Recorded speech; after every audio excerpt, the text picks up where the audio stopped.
Alright, so very good evening all of you online. So आज पढ़ाई नहीं करनी है, एक कहानियां सुननी है, that's it. ठीक है? बिकॉज पढ़ाई करने के लिए हमें हिस्ट्री की टाइमलाइन पता होनी चाहिए, याद होनी चाहिए. आज जो चैप्टर हम स्टार्ट करेंगे उसके लिए you don't have to know any timeline. ठीक है? आप में से कितने लोगों ने इब्न बतूता गाना सुना है? हाँ. हाँ, तो कौन था वो? ट्रैवलर था. हाँ हाँ, अब जिसने एनसीईआरटी पढ़ ली है उसको पता लग गया that this person travelled to India, right, during the medieval times. कुछ बेसिक्स की बात कर लेंगे, एंशिएंट, मिडिवल एंड मॉडर्न. क्यों हिस्ट्री को तीन हिस्सों में बांटा जाता है, and then we are going to start the discussion and such stories कि इब्न बतूता आया और उसने यहाँ पे देखी कुछ चीजें और हैरान हो गया. उसने ये सारी कहानियां चाही कि जहां मैं जाऊंगा वापस अपने घर तो वहां पे भी पता लग जाए. ठीक है जी. इसी तरीके से बहुत सारे ट्रैवलर्स इंडिया में आए, बहुत सारे ट्रैवलर्स इंडिया से गए इधर उधर घूमने, right. Al Biruni, right, Faxian, different times में डिफरेंट लोग आए. कोई चाइना से आया, कोई अरबिक कंट्री से आया, कोई यूरोप से आया. जैसे एक फ्रेंच व्यक्ति है, टेवर्नियर, बर्नियर एंड ट्रेवर्नियर, तो ये भी आए. ठीक है जी. तो बेसिकली ये ब्लॉगर्स हैं, bloggers and bloggers what ever, right. Travel blog होता है ना, exactly the same thing. And लोग क्यों करते हैं ट्रैवल व्लॉगिंग, क्यों करते हैं? क्या लगता है आपको? हाँ, कल्चर अडेप्ट होके नहीं, लाइक घूमने जाना है तो उसकी वीडियो बना के डाल दी सारी, क्यों? हाँ, पब्लिसिटी स्टंट तो ठीक है लेकिन उससे रूटीन नहीं ना मिलेगी. हाँ, नहीं, पैसे के लिए. तो ये भी ये कर रहे थे, राइट. तो कई बार क्या करेंगे, किसी फ्रूट के बारे में बताना है जो इंडिया में देखा वहां नहीं है, तो कहेंगे कि इंसान की खोपड़ी जैसा fruit, right, exaggerating things, right. कि जैसे वो फूड ब्लॉगर्स होते हैं जो कहीं भी रेस्टोरेंट में चले जाएं, कहते हैं बहुत ही स्वाद खाना खा लिया, इजंट इट? ऐसा तो कुछ खाया ही नहीं. ऐसे ही होता है. देन ट्रैवल ब्लॉगर्स कहते हैं कि ओ माय गॉड इतनी सुंदर जगह, चाहे पीछे कूड़ा पड़ा हो, इजंट इट? सो ये भी यही करेंगे, कंट्रोवर्सी क्रिएट करेंगे. और हिस्टोरियंस क्या करते हैं, हिस्टोरियंस ढूंढते हैं कि क्या चीज सच है और क्या ऐसी लिख दी गई. फॉर इंस्टेंस एक यूरोपियन है जिसकी in the first chapter of this book, themes in Indian history part 2, तो ये यूरोपियन जो है ये जम के गालियां निकालने की कोशिश कर रहा है इंडिया को और ईस्टर्न कल्चर्स को. ठीक है जी. क्यों ऐसा कर रहा है? उसका एक पर्पस ये था कि प्राइवेट प्रॉपर्टी को प्रोटेक्ट करना. किस चीज को प्रोटेक्ट करना?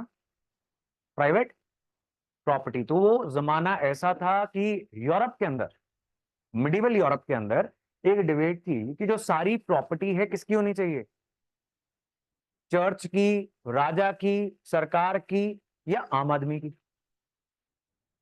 डॉक्टर जी, हैप्पी बर्थडे. तो आई होप आपने केक बाहर रखवा दिए. चलो, गुड. सो आज मैं ज्यादा जोर लगाऊंगा क्योंकि बाद में मैं केक खाऊंगा. हाँ, ठीक है. So all these things are fine. क्या वो डालना है सर, फिर वो पेजेस नहीं दिखेंगे, वाइट पेजेस है ना, हाँ वो दिखेंगे नहीं. I do this. हाँ अब ठीक है. हाँ, मैं नहीं दिख रहा, टेक्स्ट दिखना चाहिए ना. मुझे देखना चाह रहे हो तो इंस्टाग्राम पे फॉलो कर लो. यहाँ पे I will not be that clear, reason is online, because या तो वाइट कलर क्लियर रहेगा या ओवरऑल ब्राइटनेस रहेगी, राइट. तो no camera has been able to solve this problem. तो जब इतना वाइट होता है तो हमें थोड़ा सा डार्क रखना पड़ता है सो दैट आपको ये टेक्स्ट दिख जाए. This happens in the newspaper classes as well, right. So एक ही ऑप्शन है, या मेरे को या टेक्स्ट को. तो मुझे ऐसा लगता है ये ज्यादा जरूरी, आपका मेरे को नहीं पता। ठीक है जी। ब्लर टेक्स्ट का कोई बात नहीं, we will zoom in, I will be telling you the stories, सब हो जाएगा, डोंट वरी। ओके, तो क्या बोल रहा था मैं, तो वो गालियां निकाल रहा है इंडिया को। क्यों? क्योंकि उस समय मिडिवल यूरोप में क्या डिबेट चल रही है कि प्रॉपर्टी प्राइवेट होनी चाहिए नहीं होनी चाहिए। अब इस व्यक्ति का ऐसा मानना था कि प्रॉपर्टी जो है वो प्राइवेट होनी चाहिए। तो इसने क्या कहानी लिखी कि इंडिया में क्योंकि प्राइवेट प्रॉपर्टी नहीं है, तो लोग अपनी जमीन पे इन्वेस्ट नहीं करते है, कि क्यों खेती सुधारने के लिए, फर्टिलिटी बढ़ानी, क्यों पैसे लगाने, जैसा चलता है चलने, तो कौन सा हमारी है, कौन सा हम अपने बच्चों को देके जाएंगे, समझ रहे हो? तो इसलिए उसने कहा कि अगर ऐसा यूरोप में भी होगा, तो जैसे इंडिया एक भिखारियों की कंट्री है और जो राजा है भिखारियों का राजा है, वैसे ही हमारा राजा भी बन जाएगा। हमारा राजा तो बहुत अच्छा है, इज राइटिंग। बेसिकली एजेंडा क्या है? प्राइवेट प्रॉपर्टी को प्रोटेक्ट करना। ठीक है जी, आर यू गेटिंग दिस? अब देखो ये सारी कहानियां बड़ी फन स्टोरीज हैं अगर आप उस तरीके से इसको पढ़ोगे तो। And more important than that, as I keep on telling, ये थीम्स इन इंडियन हिस्ट्री से डायरेक्टली क्वेश्चंस आ रहे हैं। सबसे recent exam Haryana civil services जो हुआ, वो तो भरी हुई थी, उसमें prelims was full of themes in Indian history. हाँ जी, उससे पीछे चले जाएं पंजाब सिविल सर्विसेज, वहां पे आपको मिलता है, and UPSC is obviously going to stick to what? NCERT.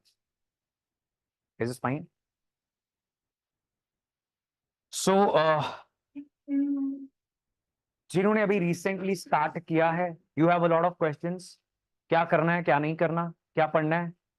So there is a video that has been uploaded yesterday which is UPSC 2025 की strategy, and this is relevant for any state civil services as well। ठीक है जी, तो आपने उसको देखना है, आपके बहुत सारे सवाल खत्म हो जाएंगे कि एनसीईआरटी कौन सी पढ़नी होती है, कब पढ़नी होती है, करंट अफेयर्स क्या करने होते हैं, ये सारी चीजें which you keep on asking on WhatsApp as well, right? Is it fine? Do you have the books, themes in Indian history? Nice, खरीद ली। कुछ बच्चे किताब की दुकान पे जाके हमें फोन करते हैं अर्जेंट, कहते हैं हेलो सर, ये बात करना, right? And I am like, मुझे तो पी किसी ने नहीं रखा था, बट चलो। सो फिर बताते हैं कि सर क्लास भी बता दो, इनको समझ में नहीं आ रहा, तो कौन सी किताब है अभी बता देता हूं मैं। It is themes in Indian history part 2। Is is fine? Themes in Indian history part 2, कौन सी क्लास की है ये? ऊपर देखो, क्लास 12, राइट? सो आप अगर किसी भी अच्छी दुकान पे जाके कहोगे themes in Indian history part 2 दे दो, तो वो दे देगा, राइट? अच्छी दुकान पे। अगर उसको नहीं समझ में आ रही तो बाहर आ जाओ, किसी और अच्छी दुकान पे जाओ, राइट? क्लास 12 ये बुक सेलर्स को पता होता है, ठीक है? So you don't have to take all the information, just tell them, वो अपने आप कर देंगे। हाँ, सेम बुक्स मिलती नहीं है, कुछ कुछ चेंजेस होते हैं, तो आपको पीडीएफ मिल जाती है ऑनलाइन, उसको प्रिंट करो और उसको देख लो, उसको प्रिंट आउट करवा लो, स्पाइरल बाइंड करवा लो, तो वो पढ़ लो। एनसीईआरटी का एक्सेस मिला हुआ है? ये कैसी? यस है, मिला कि नहीं? अच्छा, ठीक है, और चलिए। So now, so this chapter is all about travelers, and otherwise travelers they are not that important। और इस chapter के अंदर भी इतनी ज्यादा कहानियां हैं which are useless, not important, but जो information है उससे questions आए हुए हैं, so we will have to study, right? For all government exams this is important। अब जब आपने पढ़ना है, again I am telling you, एक एक लाइन को रट्टा नहीं मारना, it is not that important. But travellers के नाम, उनकी कंट्रीज, उनकी बुक्स के नाम, ये कुछ चीजें हैं जो बार बार पूछी गई हैं। क्या बोला मैंने? ट्रैवलर्स के नाम, उनकी कंट्रीज ऑफ ओरिजिन जहां से वो आए हैं, एंड देन उनकी books, right? So what we can do is, हम एक टेबल बना सकते हैं, टेबल बना सकते हैं। right? So in this table, what we can do is we are going to write name of the traveler, books, country of origin, places visited in India. ठीक बात है. इंपॉर्टेंट मैटर्स डिस्कस्ड, व्हाटएवर, जो भी आप लिखना चाहते हो. कोई बहुत ही बड़ी बात बता दी, ठीक है? बिकॉज ये एक ऐसा चैप्टर है जिसपे हर बार दोबारा से रीडिंग करके टाइम स्पेंड करना नहीं बनता. तो हम क्या करेंगे, रीड करने की बजाय रिवाइज करने के लिए we are going to make a table and we are going to put all the important information in this table. ठीक है जी? And spacious table बनाना है. If you are new to the preparation, spacious मतलब बहुत जगह होनी चाहिए for additions, deletions. कोई चीज आप आज गलत लिख लो तो उसको काट के आप नीचे कुछ नया लिख सकते हो. रीजन बीइंग, आज आपको शायद पता नहीं लगे कि इंपॉर्टेंट चीज क्या है और क्या नहीं है. उसके लिए कुछ हफ्ते, कुछ महीने लगेंगे. ठीक है जी, इतनी बात क्लियर है? Another question that is going to come, तो उसको भी एड्रेस कर देते हैं. क्या ये बुक पढ़ने के लिए पहला पार्ट पढ़ा होना जरूरी है? नहीं, नहीं जरूरी, राइट? बिकॉज ये जो themes in Indian history NCERTs हैं, ये बहुत रैंडम एनसीईआरटी है. ये कहानी की बात नहीं करती, रैंडम स्टोरीज बता के निकल जाते हैं. कहानी हमें खुद सीखनी पड़ती है in the main history classes, right? और by reading some other source of history like old NCERTs और the booklets, ancient medieval history की booklets. Is clear? Any problem? कुछ है सवाल मन में तो पूछ लो अभी. Nothing?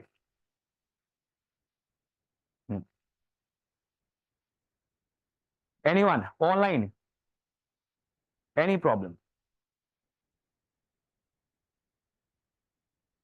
Alright, so let's just quickly discuss a few things about history. बड़ी जल्दी से सुन लें. So just pay attention. तो एंशियंट हिस्ट्री थी जिसमें मौर्यास, गुप्तास वगैरह ये रूलर्स थे.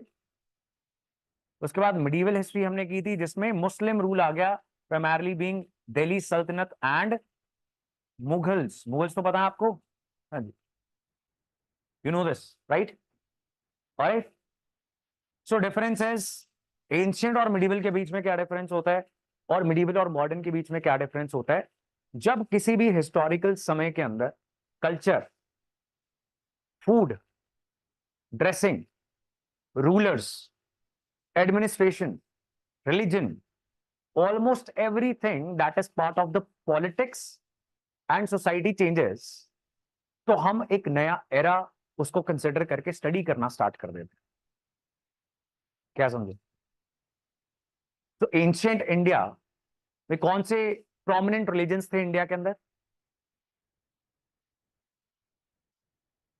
बस बुद्धिज्म, जैनिज्म. हाँ हाँ, वो तो ठीक है, लेकिन सबसे डोमिनेंट कौन सा धर्म था? है ब्राह्मणिज्म, राइट? जिसको बाद में इस चैप्टर में आपको पता लगेगा कि तुर्क लोग नाम दे देंगे हिंदू. कौन देगा नाम? Turks, right? तुर्की लोग. बिकॉज सिंधु नदी के उस पार रहने वाले सभी लोग आर हिंदू, उनकी भाषा इज हिंदवी. सो जब कोई व्यक्ति ऐसा बोलता है कि इंडिया में रहने वाले सभी व्यक्ति हिंदू हैं, बड़ी कंट्रोवर्सी हो जाती है. खासकर माइनॉरिटीज नाराज हो जाती हैं, ये हिंदू राष्ट्र बनाना चाह रहे हैं इसलिए ऐसा बोल रहा है. But technically speaking this is not the name of a religion, right? तो ये ज्योग्राफिकल एरिया का नाम था. ये उस ज्योग्राफिकल एरिया जो आज इंडिया, पाकिस्तान, अफगानिस्तान ये सब कुछ है, यहां पे रहने वाला हर व्यक्ति क्या था? Hindu, according to them. ठीक है जी? Alright. So what happens is, यहां पे डोमिनेंट रिलीजन वाज हिंदुइज्म, जिसको आज हम हिंदुइज्म कहते हैं, उस समय पर नहीं कहते थे, राइट? आप ब्राह्मण धर्म बोल लो, सनातन धर्म बोल लो, व्हाटएवर, राइट? द वैदिक धर्म. सो इसके बाद यहां पर 712 से 712 एडी से आना स्टार्ट कर देते हैं मुस्लिम इन्वेडर्स, जो इंडिया की वेल्थ से अट्रैक्टेड थे, यहाँ पे आते हैं धीरे धीरे। यहाँ पे एक सल्तनत स्टैब्लिश हो जाती है, which is known as Delhi, right. Is fine. जितने आपको आवाज बहुत ऊंची आनी चाहिए, राइट, मेरे से तो आनी चाहिए ऊंची। सही बात है, वेरी गुड, दिस यस। ऐसे नहीं करना। Is fine. ज्यादा खाना तो नहीं खा के आ गए, बताओ। You know that we have facility of tea and coffee paid, right? Because not mine, right? मेरा रॉ मटेरियल नहीं है। चलो चलो, आज के लिए मेरी तरफ से अगर किसी को पीनी है एक दूसरे पर नहीं गिरा के, तो यू कैन ऑर्डर, बट आपकी एनर्जी होनी चाहिए क्लास के अंदर। Is fine. ये ठीक है जी। सो किसने नाम दिया? Hindu talks, right.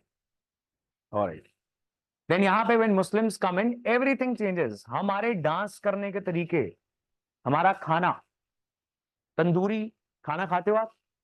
Almost everything that you eat when you go out is tandoori, right. और whatever dish you will order, it is not originally Indian dish, वो बाहर से आया हुआ। और इस समय पर बहुत ज्यादा कल्चरल डिफरेंसेस हो गए, बिकॉज हमारे रूलर्स जो थे वो बाहर से आए थे। अरब लोग आ गए, तुर्क लोग आ गए। सो इस तरीके से हिस्ट्री जो है, सोसाइटी जो है, सब कुछ चेंज हो गया। इतनी बात क्लियर है? सो मॉडर्न में कौन आ गया? मॉडर्न इंडियन हिस्ट्री में यूरोपियंस आ गए, राइट। पहला यूरोपियन कौन आया था? Portuguese, Vasco da gamma. Do you remember? School classes तब भी डिस्कस किया था। वास्को ड गामा आ गया, उसके बाद सब देखते देखते आ गए कि भाई बहुत पैसा कमा के आया है वास्को ड गामा और बाकी जितने भी लोग गए हैं इसके साथ। So we will also go and trade in India. तो एक कंपनी आ गई, कौन सी? East India company. क्या करने आई? ट्रेड करने आई। और उन्होंने बाद में कहा कि गलती से रूल हो गया हमसे, right. Accidentally we captured India. अब ब्रिटिश हिस्टोरियन रूट कि हम तो ट्रेड ही करने गए थे, हमें ट्रेड नहीं करने दे रहे थे, हम पीट देते थे। और फिर वो जगह को, ट्रेड को प्रोटेक्ट करने के लिए कैप्चर करना पड़ता था। और फिर ऐसे करते करते एक दिन हमने सोचा कि क्या हो गया, इंडिया के ऊपर रूल हो गया। a few thousand Britishers they ruled India, right? So that was modern। अब वो अपने कल्चर ले आए, राइट, जो हम सब फॉलो कर रहे हैं, राइट। किसी ने कुर्ता पजामा तो नहीं पहना हुआ? नहीं पहना हुआ है ना। And women also to some extent वो थोड़ा ट्रेडिशनल पहन लेती हैं, लेकिन हम अपने कल्चर वाला कपड़ा खाना आज नहीं खाते। सही बात है। सो that is how ancient, medieval and modern Indian history is fine. अब मिडिवल हिस्ट्री के अंदर कुछ लोग आए इंडिया में घूमने फिरने के लिए, राइट। एंड जब लोग इंडिया में आए घूमने फिरने के लिए, तो उन्होंने कुछ सरप्राइजिंग चीजें देखी जो उनकी सोसाइटी से डिफरेंट थी, और वो उन्होंने लिख ली। इनमें से कुछ की किताबें छप गई, जैसी छपी वायरल हो गई, राइट। और डिफरेंट लैंग्वेजेस में छप गई, तो इनका अच्छा खासा पैसा बन गया। तो इसके बाद और ट्रैवलर्स आए, सो उन्होंने कहा कि अब ऐसा क्या लिख दें कि बिक जाए, वायरल हो जाए, right. And this is how many travellers came. उनमें से कुछ को उठा के एनसीईआरटी डिस्कस करती है, और इनमें से कुछ को उठा के सिविल सर्विसेज एग्जामिनेशन के अंदर क्वेश्चंस आते हैं। ठीक है जी।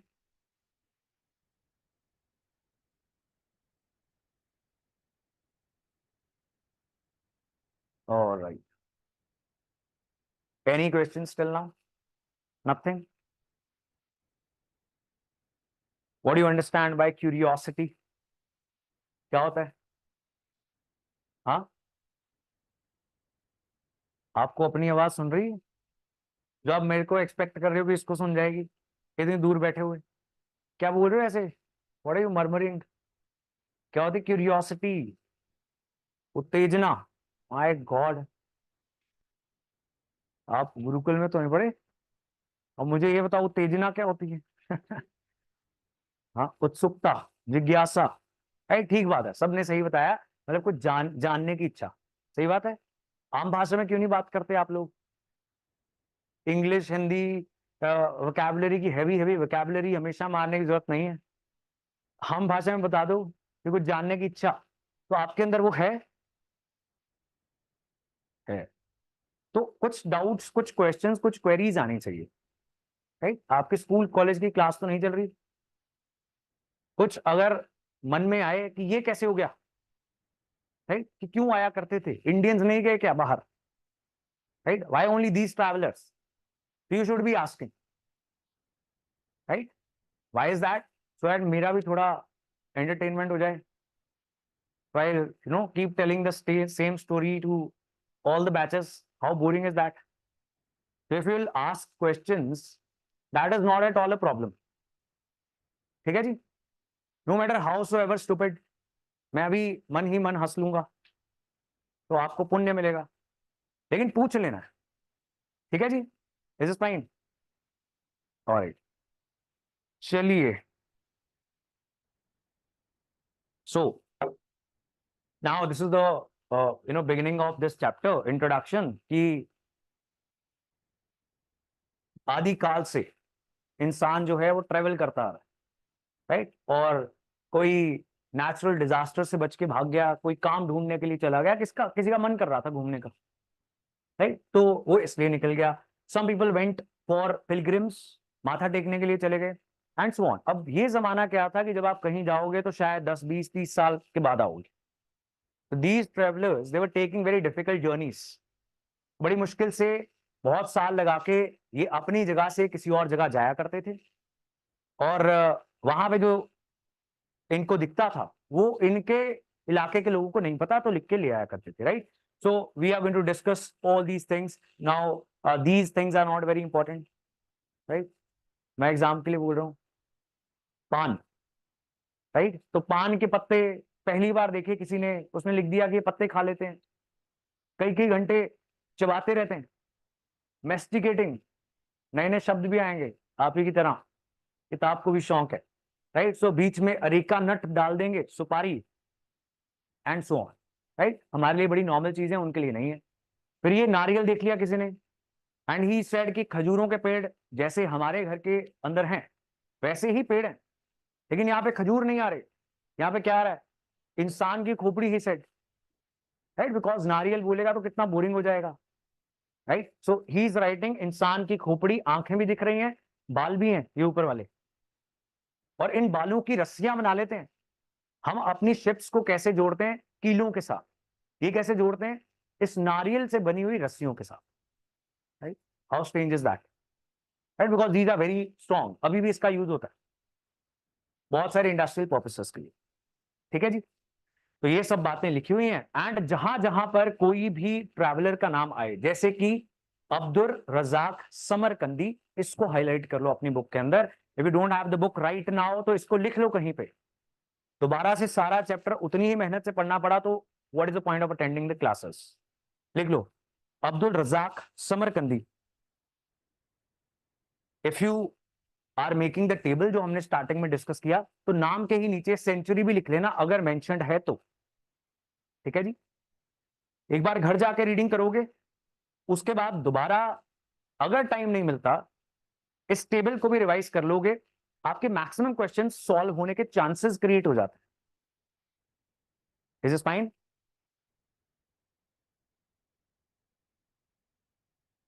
सो Abdul Razzaq Samarqandi, and he was visiting from Herat, ये कहां पे, ये अफगानिस्तान की एक जगह है present, so you can mention all these things, and now see, एक और चीज मैं आपको बताने लगा हूं कि विजयनगर एम्पायर जहां जहां पे आ जाए उसको आपने इंपॉर्टेंट ट्रीट करना है, ठीक है, खासकर जब तक बीजेपी की सरकार है, तो अभी है, होगी शपथ, अच्छा कल है, राइट, इस बार मुझे इनविटेशन नहीं आया तो मुझे पता नहीं, alright, so why am I saying जब तक बीजेपी की सरकार है, they have a tendency of asking a bit of non Muslim dynasties के ऊपर questions, Indian dynasties medieval period के अंदर माना जाता है बाय सम पीपल कम पढ़ाई गई हैं पिछली सरकारों द्वारा, राइट, तो जो इंडियन हिंदू डायनेस्टीज हैं या नॉन मुस्लिम डायनेस्टीज हैं उनमें से एक बहुत बड़ी है Vijayanagara empire, in the last 5 to 7 years almost हर साल यहां से क्वेश्चन आ रहा है, विजयनगर के आर्किटेक्चर से, इनकी पेंटिंग से, इनके रूलर्स ने कुछ किताब लिख दी उसके ऊपर। अब एक ट्रैवलर है जो विजयनगर की कहानी इन डिटेल बताता है, ये ट्रैवलर की डिटेल नहीं है, जितनी है वो इंपॉर्टेंट है। Is fine. कौन सा एम्पायर है ये? विजयनगर एम्पायर। आप में से कितने कितने बच्चों को उनके पेरेंट्स ने आज जबरदस्ती भेज दिया? Raise your hands. नहीं, ऐसा मुझे लगा कुछ उदास शक्लें देख के। तो I hope we are not holding you by force. हाँ, इफ यस, आप बड्स लगाओ, पीछे बैठो, पिक्चरें देखो, आपके मम्मी पापा को नहीं बताएंगे। हाँ, लेकिन जो हैं अटेंडेंस, जिनकी अटेंडेंस शॉर्ट हो जाएगी उनसे जरूर बात हो जाएगी।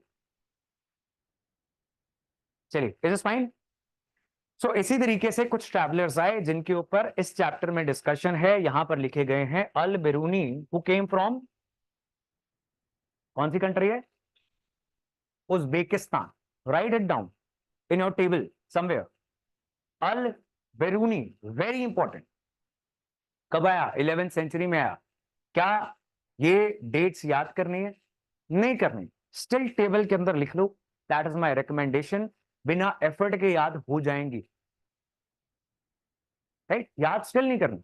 सो Al Biruni came from Uzbekistan. If you want to write 11th century, उसके बाद Ibn Battuta, he came from Morocco. How many of you have atlas with you? Good, खोलो जरा, खोलो, and let's utilize this opportunity to find out where Uzbekistan is. आसपास जितने बच्चों के पास नहीं है उनकी मदद करें। That is the first step of becoming an administrator, helping the society.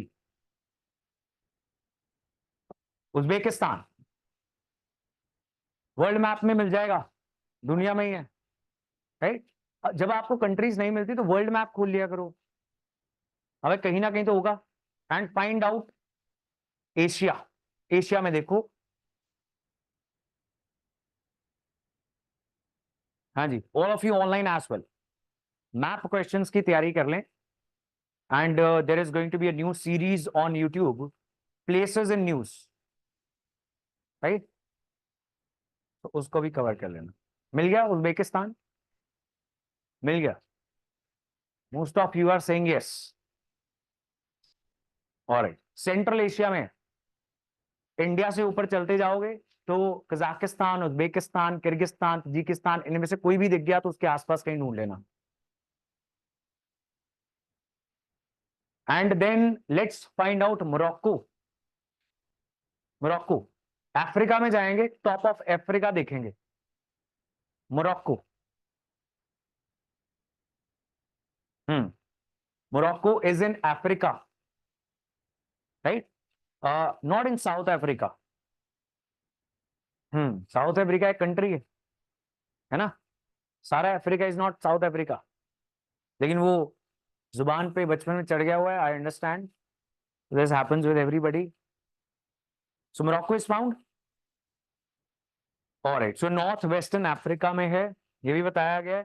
Then French man Francois Bernier, क्या नाम है इसका? बर्नियर। ये कौन सी कंट्री से आया है? कब आया है? This is fine. सो ये तीन नाम याद कर लें बिफोर वी प्रोसीड फर्दर, सो यार थोड़ा हमारा माइंड रिलैक्स रहे, याद करने की चिंता खत्म हो जाए। First one is al Biruni, Uzbekistan, 11th century. Second is Ibn Battuta, Morocco, कौन सी century? 14th century, right? Then French man Francois Bernier, कौन सी कंट्री, कौन सी century? 17th। Is is fine.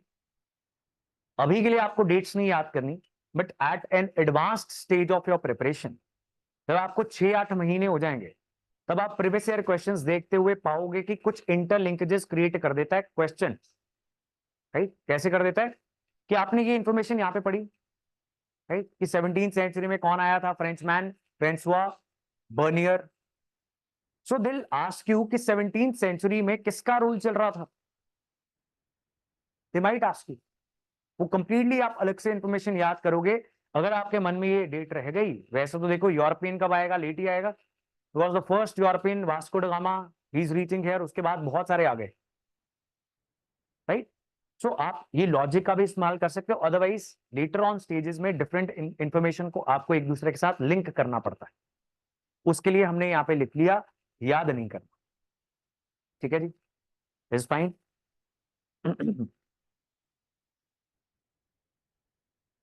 कौन सी कंट्री से ये, फ्रांस से, राइट, फ्रांस से हर्षिता, राइट। इज फाइन, चलें आगे। कौन कौन से 3 ट्रैवलर्स याद कर लिए आपने? अल बरूनी के सामने लिख लो किताब उल हिंद, किताब भी आ गई इसकी, दैट्स इट, काम खत्म। अब मजे करेंगे, कहानियां पढ़ेंगे। Most of our work is done. What happened in one of the Punjab civil services prelims, उन्होंने पूछ लिया ट्रैवलर्स कंट्रीज, मैच करो। देखा किसी ने प्रीवियस ईयर क्वेश्चन, देखा आपने? राइट। तो जिसने नहीं भी पढ़ी थी उसने भी क्या किया, उसने सोचा कि ये निकितिन, ये रशिया का लगता है, पुतिन, यू नो। हाँ, सो अगर आप रिलैक्स्ड बैठे होते हो एग्जामिनेशन के अंदर तो कुछ चीजें ऐसे कर लेते हो, स्पेशली जब नेगेटिव मार्किंग नहीं है, क्या टेंशन है, सही बात है नहीं। एंड अब कोई मुस्लिम नेम है, वो यूरोप से तो नहीं होगा। Can you believe Al Biruni came from England, तो लॉजिकल नहीं है ना, और एक ऑप्शन में है तो गलत हो गया। I getting this? You are not going to attempt your questions always using the knowledge.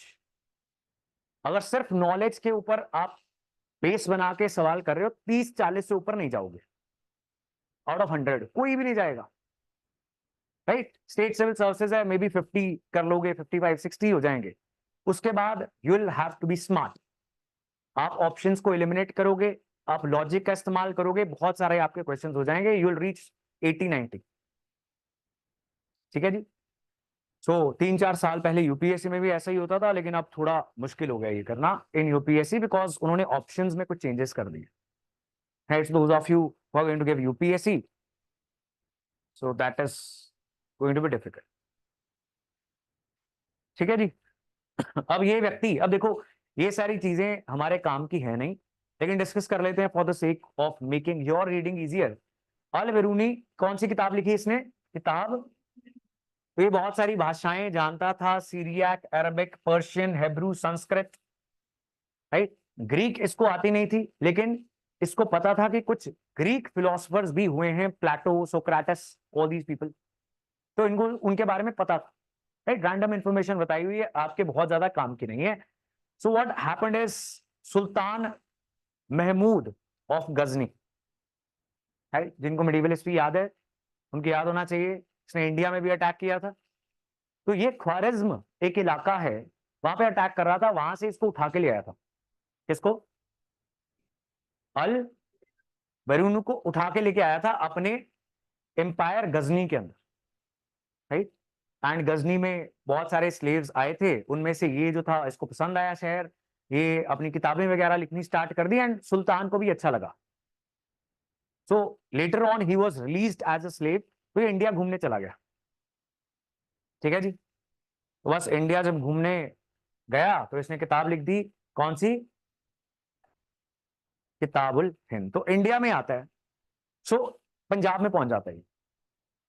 So in that era Punjab, या अंग्रेज भी जब इंडिया आएंगे तो क्या समझेंगे, इंडियन सोसाइटी को कैसे समझेंगे, यहाँ के जो पंडित हैं, लेटर ऑन मौलवी हैं, उनसे पूछेंगे, राइट। ऐसा क्यों? बिकॉज उस समय के समाज का कानून क्या था? Religious law, right. सो यहाँ पे आके ब्राह्मणों के साथ टाइम स्पेंड करेगा, इंडियन स्कॉलर्स के साथ टाइम स्पेंड करेगा, एंड जो भी वो बताएंगे उसको सच मान लेगा, कहीं कहीं क्वेश्चन भी करेगा, राइट, बट मोर और लेस इस इंफॉर्मेशन को रिकॉर्ड कर देगा इन किताबुल, that will become his information. Is this fine? Now he knew so many languages, तो इसने अपने फ्रेंड्स के लिए ट्रांसलेट भी कर दी, राइट, जो यहां पे लिखा गया। सो इंडिया की बुक्स को ये अरेबिक, सीरियाक, डिफरेंट लैंग्वेजेस जो इसको आती थी उसमें ट्रांसलेट कर दे रहा है, वहां की बुक्स को इंडियन लैंग्वेजेस में ट्रांसलेट करके इंडियंस को अवेलेबल करवाएगा। ठीक है जी, ऑलराइट। सो दिस इनिशियल, पीछे आएंगे इंपॉर्टेंट हिस्से, ये इंपॉर्टेंट नहीं है। सो किताबुल हिंद के बारे में यहाँ पे बताया हुआ है that he wrote whatever he got to know, तो इसको जो भी पता लगा about festivals, religion, philosophy, mathematics, astronomy, alchemy यानी केमिस्ट्री, राइट, तो उसने सारा कुछ लिख दिया जो भी इसको पता लगा। ठीक है जी, alright. So this is the important box, इसको आप हाईलाइट कर लो in your books. The term Hindu मैंने आपको पहले ही बता दी,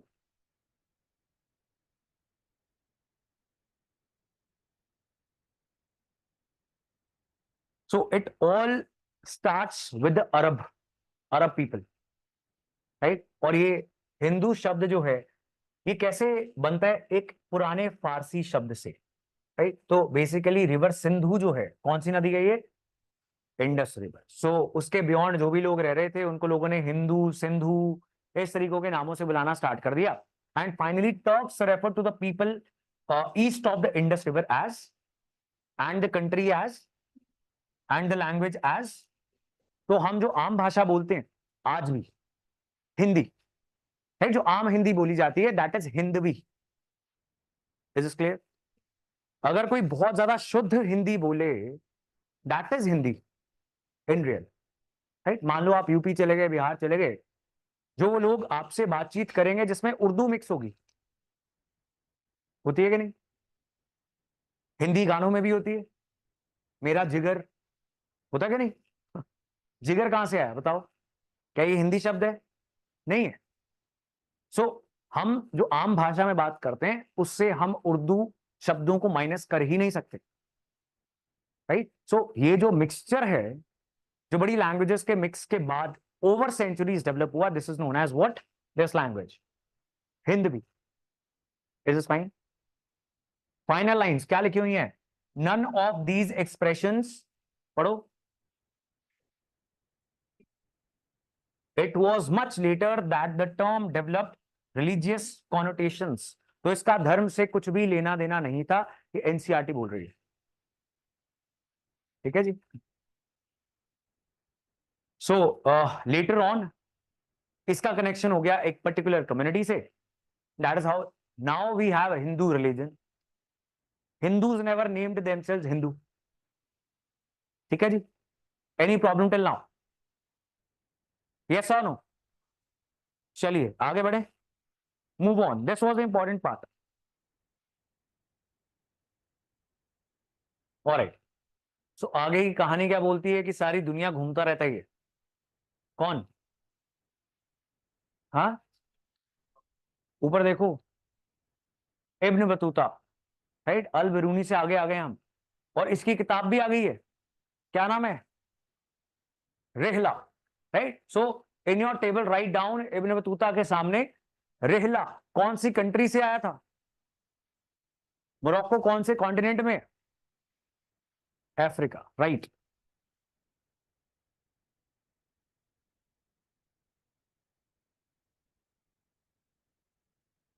राइट, सो ये कह रहा है कि मैंने सब छोड़ दिया क्योंकि मेरा मन नहीं लगता घर में, मैं घूमना चाहता हूं, तो मैं घूमने के लिए निकल गया अपने परिवार को सबको छोड़ के। So this he what he says in his book, 30 साल के बाद वापस जाएगा। ठीक है जी, बस ये लिखा हुआ है, ये डब्बे डब्बे बहुत कम इंपॉर्टेंट है। सो ये सारा ही सेक्शन बहुत कम इंपॉर्टेंट है एक्चुअली। सो ये घूमता घूमता पहुंच जाता है मोहम्मद बिन तुगलक के पास। किसके पास? So Muhammad bin Tughlaq was a ruler in India, he belong to Tughlaq dynasty, and Delhi Sultanate के जितने भी रूलर्स थे उनमें से एक था, राइट। तो उसको पसंद आया, कौन, इब्न बतूता, उसने इसको काजी रख लिया। क्या करता है काजी? है काजी, बेसिकली हुज काजी। हाँ, निकाह पढ़ाता है, इधर से आवाज आई है फतवे देता है। चलिए, कई बार हम सोचते हैं कुछ क्लासेस यूट्यूब पे डाल दें, इन्हीं वजहों से रह जाते हैं। कि एक हमारे खिलाफ ना हो जाए जारी। ठीक बात है। सो काजी इज बेसिकली जज of those times, right. Criminal law जो था उस समय, specially the Muslim criminal law, it was being decided by qazi. तो उसको एज ए काजी, मतलब एक हाई ऑफिशियल अपॉइंट कर लिया मोहम्मद बिन तुगलक ने। फिर ये सारी दुनिया घूम के आया हुआ था, इसके बड़े एक्सपीरियंसेस थे, इसने किताबों में लिखना स्टार्ट कर दिया। बस इतनी सी बात है। ठीक है जी। कुछ देर के लिए इसको जेल में भी डाल दिया, फिर सुलह होगी राजा के साथ, उसने निकाल दिया, बिल्कुल इंपॉर्टेंट नहीं। राइट, आपने क्या करना है, इसीलिए मैंने स्टार्टिंग ऑफ द क्लास क्या बोला, you should be having fun reading this chapter. याद करने वाली चीज हम टेबल पे मोर और लेस उतार लेंगे। ये पढ़ते हुए आपने कहानी पढ़नी है और आगे चले जाना है। ठीक है जी। आगे जाके कुछ इंपॉर्टेंट चीजें भी आएंगी हमारे लिए, सोसाइटी के लिए, ऐसे राइटिंग में इस्तेमाल करने के लिए, तो वहां पे हम थोड़ा ध्यान ज्यादा दे देंगे। Is this fine? ऑलराइट, सो इसको फिर राजा ने बोल दिया कि तुम चाइना चले जाओ, तो घूमता घूमता मालाबार से, मालाबार कौन सी साइड है इंडिया की, केरला और तमिलनाडु, केरला वाली साइड से ये होते हुए कंट्रीज घूमते हुए श्रीलंका पहुंच गया, कभी चाइना पहुंच गया। चाइना जाके इसको मजा नहीं आया, वहां से ही वापस चला गया अपने देश। कौन सा देश? Morocco. Is fine. Al Beruni ने कौन सी किताब लिखी थी? हाँ, किताब उल हिंद। एंड इब्न बतूता ने रेहला। Is fine. अब देखो ये कितनी यूजलेस कहानी है। कह रहा है कि एक जगह पे बहुत सारे लोग थे, मैं तो बीमार भी था, राइट। बेसिकली सिंपथी चाहिए इसको इस समय। ये सब लोग आए, वहां के इंपॉर्टेंट लोगों को इन्होंने ग्रीट किया, मेरे को किसी ने नहीं बुलाया, मेरा तो रोना ही निकल गया, राइट। ये सब चीजें लिख रहा है, इमोशनल आउटबर्स्ट्स, राइट। एग्जैक्टली दिस पढ़ लो आप, अगर आपको नहीं यकीन मेरी बात पे। Lonely traveller, I was attacked by the fever, और मैंने अपने आप को बांध लिया कहीं मैं गिर ना जाऊं। उसके बाद मेरे को किसी ने नहीं बुलाया, मैं बहुत रोया, फिर एक व्यक्ति ने आके मुझे बुलाया, मुझे अच्छा लगा, right. So mental health issues उसी जमाने से चल रहे हैं, देखो। Don't feel you are alone. आपकी एंजाइटी सिर्फ आपकी नहीं है, इब्न बतूता को भी हो रही है। तो ये सारी दुनिया घूमने निकला हुआ है, रास्ते में इनको लूट लिया जाता है, पीट दिया जाता है। Travellers were travelling under a lot of dangers, and then homesickness and loneliness was another problem. Is fine. इसीलिए जो बच्चे बाहर से आए हैं, आपको अगर कोई बात परेशान करे तो आप हमारे में से किसी को भी कंटैक्ट कर सकते हो, राइट। जो घर छोड़ के आए हुए हैं, पीजी में रह रहे हैं, फ्लैट्स में रह रहे हैं, is fine. Generally speaking you are priority, right. बाकी तो घर जाएंगे, वहां पे चार गाली मम्मी से खाएंगे, पापा को देंगे, और सब सेटल हो जाएगा, है ना। तो या तो आप वीडियो कॉलिंग पे आप भी कर लिया करो ये सब, द पंजाबी क्लेश, the resolution of all the mental health issues. अभी आपने बोला घर पे कि मेरी मेंटल हेल्थ ठीक नहीं है पापा, क्या बोलते हैं वो? हैं? ये बोलते हैं। मेरे तो घर वाले कहते हैं उधर जाके बैठो, फिर हमारी मत खराब कर देना। चलिए।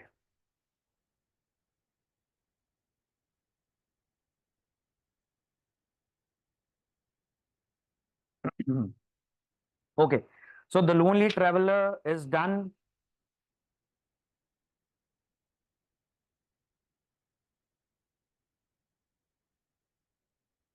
So this not important, but आप रीड करोगे एक बार, बिल्कुल इंपॉर्टेंट नहीं है, ऐसी कहानी है जैसी हमने अभी पढ़ी। उसके बाद कह रहे हैं इब्न बतूता को देखते देखते बड़े सारे और लोग आगे इसके पीछे पीछे, राइट। लेकिन इनकी चर्चा जो है डिटेल के अंदर एनसीईआरटी ने नहीं की, तो हम भी नहीं करेंगे। Just read their names, and आपको पता होना चाहिए ये याद करने लायक ट्रैवलर्स के नाम नहीं है। क्यों? क्योंकि पिछले 25 साल के क्वेश्चन पेपर्स में कहीं इनका क्वेश्चन नहीं आया। क्या आ सकता है? बिल्कुल आ सकता है, बट हमने अपनी लिमिटेड मेमोरी, एनर्जी उस चीज पे लगानी है जहां पर चांसेस ज्यादा है, इजंट इट? ऐसी कोई भी चीज नहीं है जो ना आ सके, लेकिन जिसके आने के चांसेस ज्यादा है हम अपनी मेमोरी वहां पे लगाते हैं। Is it fine? और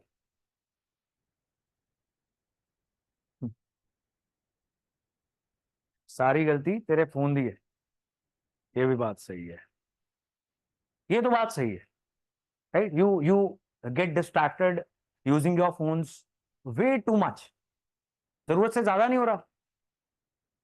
ईमानदारी से सच बताओ, हाथ खड़े करो जिसको लग रहा है कि मेरी जिंदगी आउट ऑफ कंट्रोल है, why can't I live without this phone, पूरे, है ना? तो इसको इसको रोकने की बड़ी सख्त और अर्जेंट जरूरत है, इस चीज को समझो।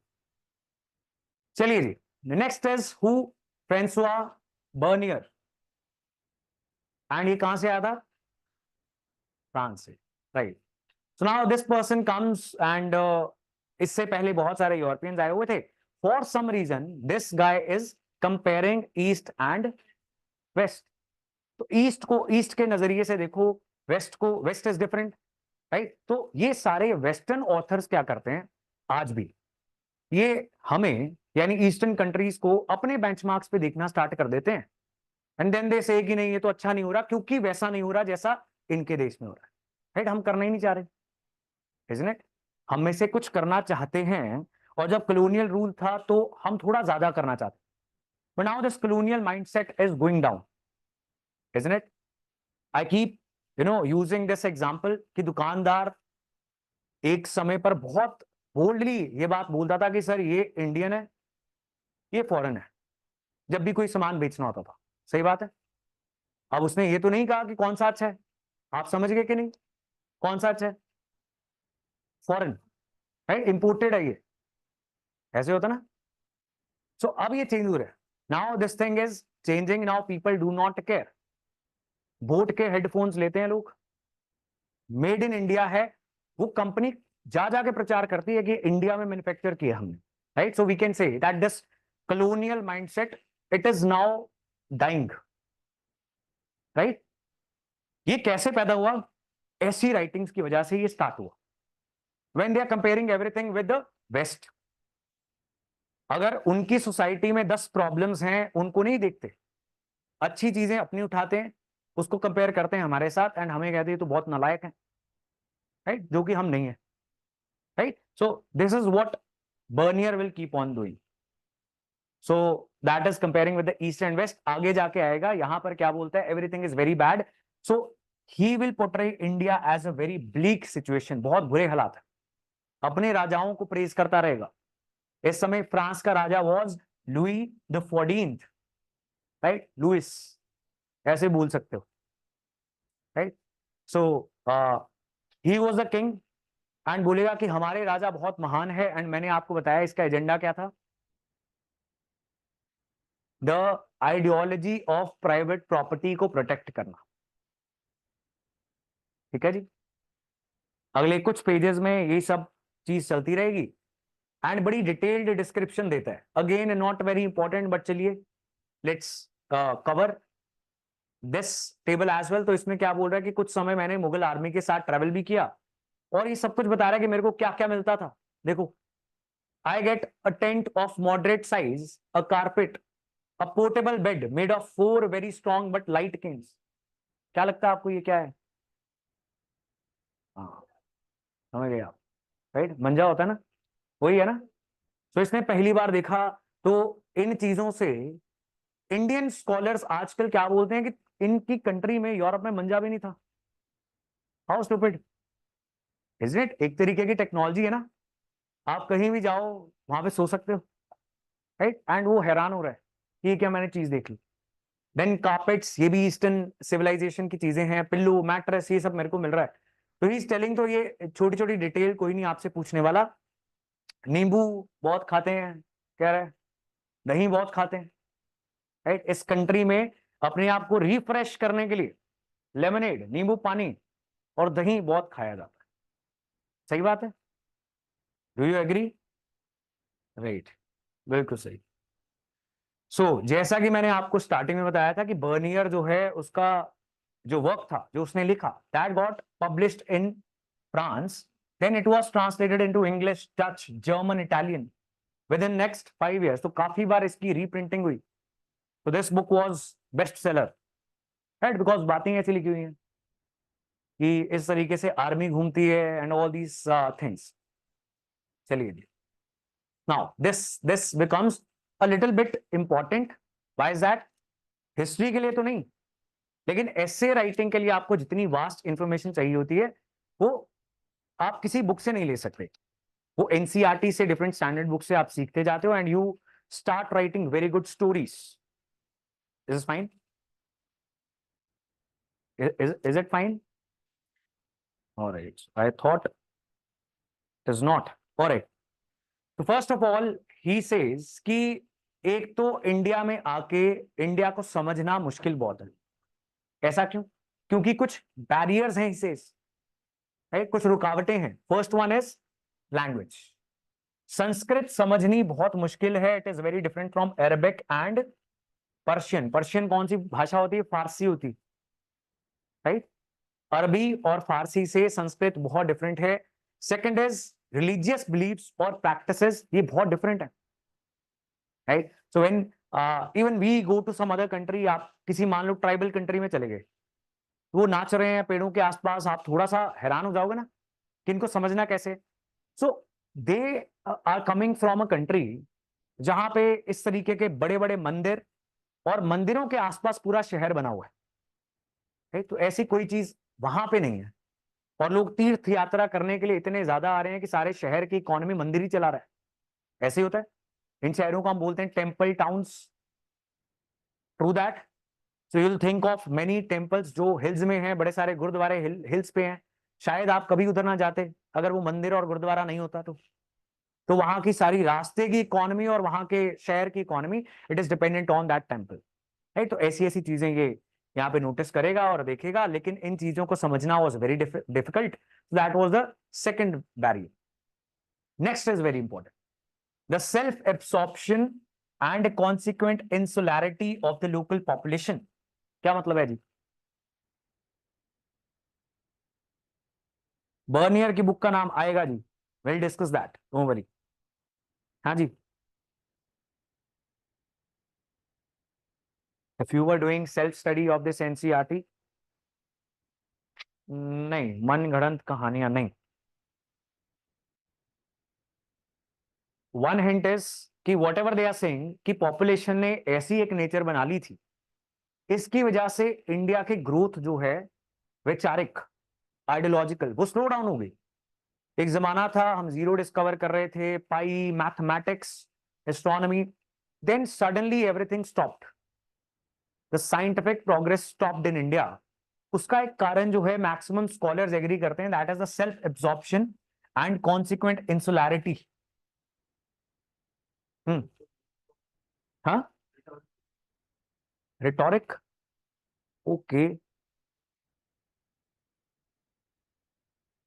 सो बेसिकली आप एक शेल क्रिएट कर लेते हो, right, and you start believing that we are the best, and then there are no exchange of ideas, you do not care about what progress is happening in other societies of the world।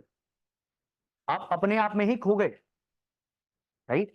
That is self absorption, right. And consequent, इस self absorption की वजह से as a consequence इंसुलैरिटी create हो गई कि आपका contact बाकी civilisation के साथ खत्म हो गया। इससे पहले क्या होता था, इंडिया में कुछ अच्छा idea, it is travelling to other societies. बाहर कोई अच्छा idea, scientific technology, it is coming to Indian society and hence mutual progress happened. तो यहां के जो लोग थे वो समझते नहीं थे and they were in this shell that we are the best, we don't need any information, we don't need to give any information. इसीलिए यहां पे अल बुरूनी सिंह की इंफॉर्मेशन इकट्ठी करनी बड़ी मुश्किल थी, right, but still he depended mostly on Indians, on the works of Brahmanas, Vedas, Shastras, Manusmriti, Bhagavad Gita. तो बेसिकली हिंदू शास्त्रों के ऊपर ही डिपेंडेंट था वो अपनी सारी जानकारी की। ठीक है जी। ऑलराइट, इसके बाद he writes about caste system. Obviously when you talk of India we'll have to talk about caste system. इसके बाद सब लोग मुझे नापसंद कर सकते हैं, राइट, बिकॉज कास्ट सिस्टम है कि नहीं है? एवरीबडी न्यू विल से नहीं नहीं बिल्कुल नहीं है, बाकियों को कहना पड़ेगा। घर जाके ड्राइंग रूम में गेस्ट आएंगे वही गालियां निकालेंगे कि हमारी नौकरी खा गए, इजंट इट? राइट। जब शादी की बात होगी तो मम्मी कहेगी नहीं हम तो अपनी बिरादरी में करवाएंगे, तेरे को कोई ऐसा लड़का नहीं मिला। सही बात है, isn't it? Shame on you. लेकिन जब नौकरी जाएगी तो कहेंगे नहीं नहीं है कास्ट सिस्टम। ट्रू दैट, ऐसा ही होता है। लेकिन इंडियन सोसाइटी का इनहेरेंट फीचर दुनिया की नजर में तो यही है, क्या, कि वहां पर एक अजीब सा सिस्टम है, कास्ट सिस्टम, जिसमें वो क्या बोलते हैं कि जो उच्च जाति है ब्राह्मण, वो कहां से आए? वो एक महान पुरुष था, उसके सर से आए। कंधों से कौन आया? लातों से और चरणों से शूद्र आए। ये कहानी। एंड अब कहीं पर आप जाओ, you are new to that land, आपको पता चले कि यहाँ ये सारे लोग ये मानते हैं, what will you do? Will obviously right that down, है ना, कि ओ माय गॉड इसकी वीडियो बना लेता हूं। ऐसे होता है। तो बस इसने भी तुरंत हमारी वीडियो बना ली, और then he tried to compare the system with other societies कि भाई इस कंट्री में भी ऐसा होता है। पर्शियन रीजन्स के अंदर भी इस तरीके की डिफरेंट कैटेगरीज थी, लेकिन they were not on the basis of birth, were they? नहीं, right. Like in Persia they are saying knights and princes, raja maharaja लोग, उसके बाद मॉन्क्स, फायर प्रीस्ट्स, लॉयर्स, तो ये पाठ पूजा करने वाले आ गए, एंड वकील आ गए, फिजिशियंस आर डॉक्टर्स। तो बेसिकली क्या बेसिस है इस कैटेगराइजेशन का? ऑक्यूपेशन है कि नहीं? नौकरी पेशा है ना, जन्म तो नहीं है। And then you put the notion of pollution in caste system, it becomes unique to India. Pollution क्या होता है? That certain caste they are polluted and certain castes are pure and this is decided by the god। भगवान ने ऐसा तय कर लिया, कुछ लोग प्योर हैं, कुछ लोग पोल्यूटेड हैं, राइट। तो अल बरूनी क्या लिखता है कि ये कैसे हो सकता है? हर चीज कुदरत के अंदर अपने आप को शुद्ध कर लेती है, राइट। यू लीव नेचर, एक पोल्यूटेड रिवर है वो अपने आप को शुद्ध कर लेगी, समंदर है वो अपने आप को साफ कर लेगा अगर गंदा हो जाए। It is not possible that anything that gets polluted is not going to get purified, is not possible, ये हो नहीं सकता। तो he says, al Biruni writes कि this is contrary to the laws of nature. Is fine, are you with me? कहीं चले गए और पहुंच गए? हाँ, अल ब्रूनी के देश तो नहीं चले गए कि हमारे आया था मैं इसके जाके आता हूं, जरा ध्यान लगा लूं जरा। Alright, so that is what he is writing, Al Biruni. How then could would, यहाँ पे इसको बताया गया कि भाई ये जो मूर्ति है मान्यता है, तो कहा ही होगा कि मान्यता है, कि मतलब लोग मानते हैं ऐसा कि 2,16,432 साल से ये लकड़ी की मूर्ति ऐसे की ऐसी है।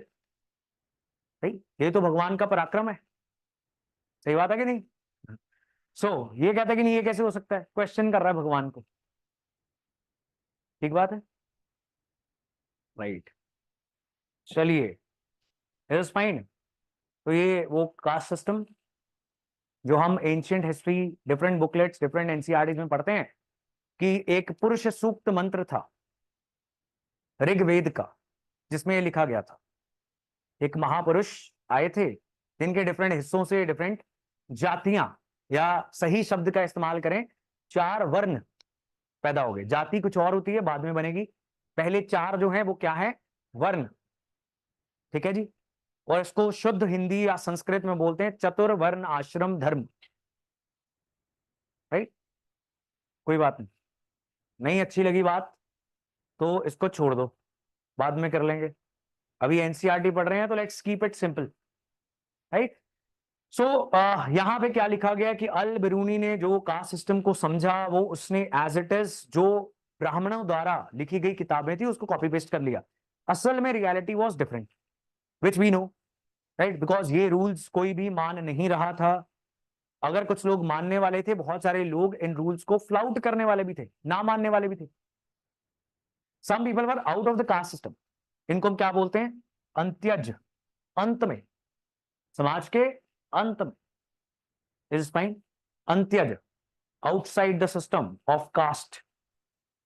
Is this fine? Any question, any problem till now? Can we start NCRTs randomly? Amritpal is saying, see, you'll have to start from some NCRT, isn't it? Anything you start is going to feel random. सच बात है।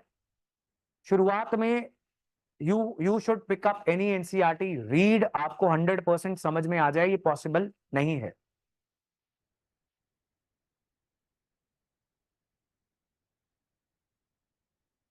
ठीक है जी। So you can start, don't worry.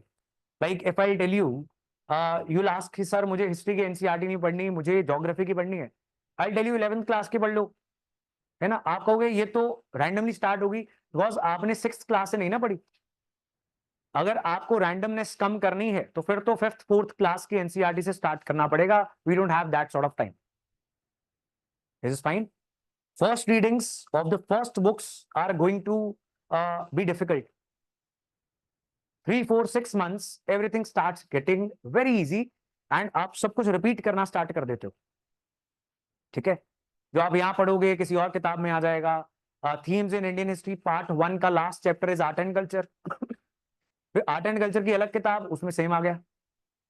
Right. फिर आपको feeling होनी start हो जाएगी सब कुछ बार बार आता रहता है हर किताब में। राइट। ये भी मुझे पता है, वो भी मुझे पता है। ठीक है जी।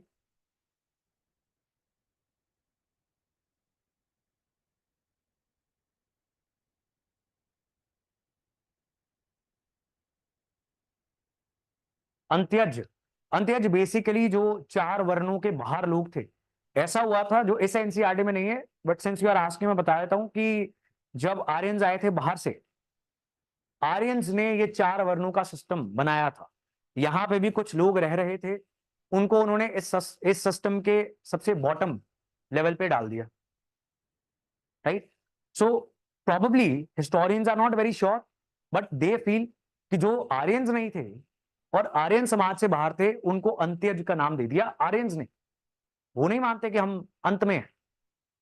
राइट। स्लोली समहाउ सोसाइटी, चाहे आर्यंस हो चाहे नॉन आर्यंस हो, सब इस बात को मानने लग गए to certain extent. Is is fine all of you?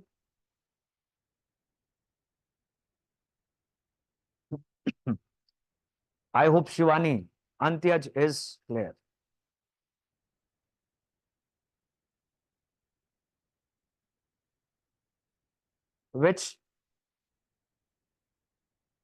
Which time periods are these travelers talking about? Do we need to know and remember that? We in the beginning we have discussed the time periods whenever these travelers came. तो याद नहीं करना है, लेकिन कौन कौन सी centuries है बताओगे? 11th, 14th and 17th respectively for number 1 Al Biruni, number 2 Ibn Battuta and number 3 Francois Bernier. Is fine. 11th, 14th and 17th. So हमने बिल्कुल याद करने की कोशिश तो नहीं की, लेकिन हो गई, अब क्या करें, जबरदस्ती याद हो जाता है। तो आज लाइव सेशन स्ट्रैटेजी में आप हमारी क्लासेस के अकॉर्डिंग स्ट्रैटेजी बताओगे फॉर 2025। ये तो मैंने अभी कल वीडियो की है, उसको आप देखो। एंड अब इसके अलावा what you want to know, I am not able to figure out from this question. So an audio note on WhatsApp will be helpful. Right. और इंटरेक्शन सेशंस में आपके डाउट्स लेने के लिए जब हम आते हैं तो आप नहीं आते, है ना। बाद में आप हमसे पूछते रहते हो, फिर हम नहीं आते। राइट। आ जाते हैं, बट ये सोच के आते हैं कि भाई इंटरेक्शन सेशन में क्यों नहीं आया। Why don't come with your doubts on interaction session and the very next day you start pinging, sir sir sir एक प्रॉब्लम आ गई, मुझे मिलो। अब ऐसे 8 मिलने वाले बैठे हुए हैं, बताओ। इंटरेक्शन सेशन इसीलिए ऑर्गेनाइज किया गया कि 8 के 8 इधर आ जाएं, अदरवाइज जो 30 मिनट एक व्यक्ति पे लगने, हमारी जिंदगी के 4 घंटे तो गए, इजंट इट? इंटरेक्शन सेशन का आप फायदा उठाओ थोड़ा, हमें भी दो, right? But you won't come, I know you. चलिए, अब यहाँ पे कोकोनट क्यूब कैसे इब्न बतूता ने डिस्क्रिप्शन की है वो बताया गया। मैंने आपको कहानी बता दी, वैसी पान, right? So just for fun read कर लेना, कुछ वोकैबुलरी वगैरह आपको पता लग जाएगी। जैसे बिटल इज नोन एज पान, नेक्स्ट टाइम पान खाने जाओ तो ये मांगो, राइट? एंड वो पान तो नहीं देगा, पिटाई चाहे कर दे आपकी। उसके बाद इंडियन सिटीज के बारे में इब्न बतूता क्या बताता है कि बहुत ही हसल एंड भसल से भरी हुई सिटीज हैं, बहुत सारे लोग हैं, बहुत सारी लाइटें लगी हुई हैं। आज भी बाजारों में ऐसे ही होता है, आज भी अंग्रेज यही वीडियो बना के लेकर जा रहे हैं। क्यों माय गॉड, इतने सारे लोग कहां से आ गए? ये होता है कि कहीं से भी कोई भी आके मेरे में बच जा रहा है, एंड एक दूसरे में बचते हुए Indians are normal, right? So this hustle and bustle is what India is known for. And वही उस जमाने में भी Ibn Battuta is fascinated about कि so many lights, so many people, and you know हर कोई आवाजें दे रहा है। क्या क्या बेच रहे हैं? कपड़े, फ्रूट्स, वेजिटेबल्स, इंसान, तो स्लेव्स भी बेच रहे हैं, गुलाम, राइट? तो हर अमीर घर में कुछ जानवर और कुछ गुलाम ये हुआ करते थे, right? So that is also, ये सारा ट्रेड यहाँ पे चल रहा है। यहाँ पर इब्न बतूता दिल्ली के डिस्क्रिप्शन करता है, किस तरीके से दिल्ली शहर जो है चारों ओर से किले में घिरा हुआ है, उसके अलग अलग दरवाजे हैं, दरवाजों के नाम क्या है, किले के अंदर काफी दिनों का खाना बचा के रखा हुआ है जो हर किले में होता है। राजस्थान घूमने गया हो कोई तो वहां पे आपको दिखेगा कि किले के अंदर पानी, एग्रीकल्चर करने का इंतजाम, बिकॉज क्या होता था कि जब बाहर से कोई आ रहा है अटैक करने, और जब वो जीत नहीं पाएगा वो क्या करेगा, इनको घेर के रखते हैं, इनका खाना पानी बंद हो जाएगा, देन वी विल विन। तो राजाओं ने अंदर ही खेती स्टार्ट कर दी, अंदर ही पानी स्टोर कर दिया, बस बरसात होती रहे ठीक ठाक, 2-3 साल अगर सूखा नहीं पड़ जाएगा तो everything will be fine, right? Is fine. तो ऐसे ही दिल्ली भी एक किला है, जितने भी दरवाजे आसपास आपको दिखते हैं वो सारे उस किले की ओर जाते हुए दरवाजे हैं। इस तरीके की दीवारें आपको कुछ कुछ जगह पे मिलेंगी, इज फाइन। बस उसकी डिस्क्रिप्शन बता दी, हालांकि ये भी हमारे लिए इंपॉर्टेंट नहीं है। अगर ये सारा कुछ मेंस में आना होता, आंसर राइटिंग में आना होता, फिर हम बड़े ध्यान से पढ़ते इसको, but ancient and medieval history prelims के अंदर आता है, मेंस के अंदर नहीं आता, राइट? सो हमसे कोई भी डिटेल्ड आंसर्स नहीं पूछेगा, so we don't have to give that much of attention and effort. Now he's telling about a bazaar in Daulatabad. कहां पे दौलताबाद?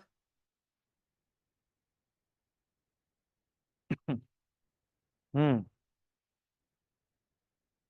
हाँ, so it is in the peninsular India। Delhi से दौलताबाद कैपिटल बनाई गई थी, है ना? सो महाराष्ट्र वगैरह में है, और वहां पे एक बाजार है तराबाबाद, और बाजार बहुत बढ़िया है, दुकानदार जो हैं बाहर दुकान और पीछे घर, इस तरीके से रखा हुआ है सबने, एंड म्यूजिशियंस हैं वहां पर, म्यूजिशियंस जहां पर हैं वहां पर बहुत रश लगा हुआ है। ये सब कहानियां ये बता रहा है। Quick reading, move on, right? This chapter should take maximum 1 hour, उससे ज्यादा आपका नहीं लगना चाहिए, ठीक बात है जी? Alright, so they are giving a description of bazaar, the city of Delhi, then all the cities. ये प्रॉस्परस कैसे हैं? दे आर सेइंग ये प्रॉस्परस हैं because of Indian, which was very because of the fertility of the soil, and also India lie करता था between the trade routes। इन जमानों के अंदर economy कैसे ग्रो करेगी? नंबर 1 एग्रीकल्चर, नंबर 2 जो ट्रेड हो रहा है, मान लो चाइना से सिल्क जा रही है यूरोप, बीच में आ गया इंडिया, तो इंडियन रूलर्स भी टैक्सेस लेंगे, तो ट्रेड रूट्स इज फाइन। तीसरा है मैन्युफैक्चरिंग, ये जो कालीन बन रहे हैं, carpets, beds, all these things कोई तो बना रहा है। तो जितनी इकोनॉमी में प्रॉस्पेरिटी है, अमीरी है, जिसकी शुरुआत होती है एग्रीकल्चर से, राइट? आज भी ऐसा ही होता है, like around 67% of Indians they are living in rural India, और आज भी 50% से ज्यादा इंडियंस वो एग्रीकल्चर कर रहे हैं। तो अगर इनकी फसल अच्छी होगी, इनके पास पैसा आएगा, तो ये खर्चेंगे बाइक्स, टू व्हीलर्स, स्कूल की फीस, ट्रैक्टर्स, टीवीज, ये सब कुछ खरीदेंगे और ओवरऑल इकोनॉमी का बूस्ट मिलेगा जब 50% Indians they will have purchasing capacity, right? Similar is the story that they are telling here कि because of Indian agriculture even the cities were very prosperous. ठीक है जी, is the story clear?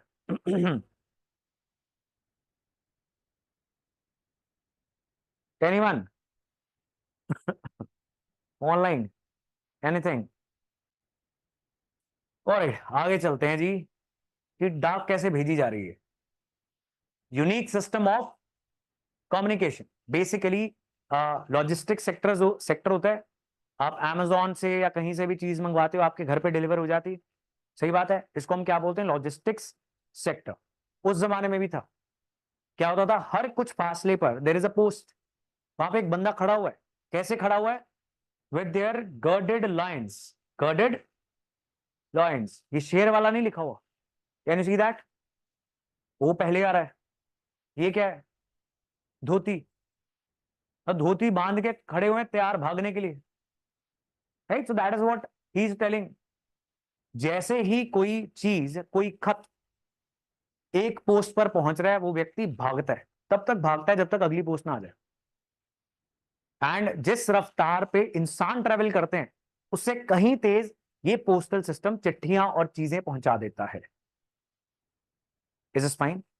So that is the uniqueness of this postal system. तो शायद ये Europe में नहीं रहा होगा या मोरक्को में नहीं रहा होगा, और जहां जहां से इब्न बतूता ट्रैवल करके आया था वहां पे नहीं रहा होगा। So that is why they were surprised by our postal system.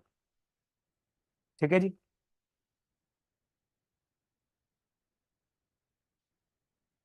Agricultural income is also exempted from tax liability under section 10(1) of the income tax act, right?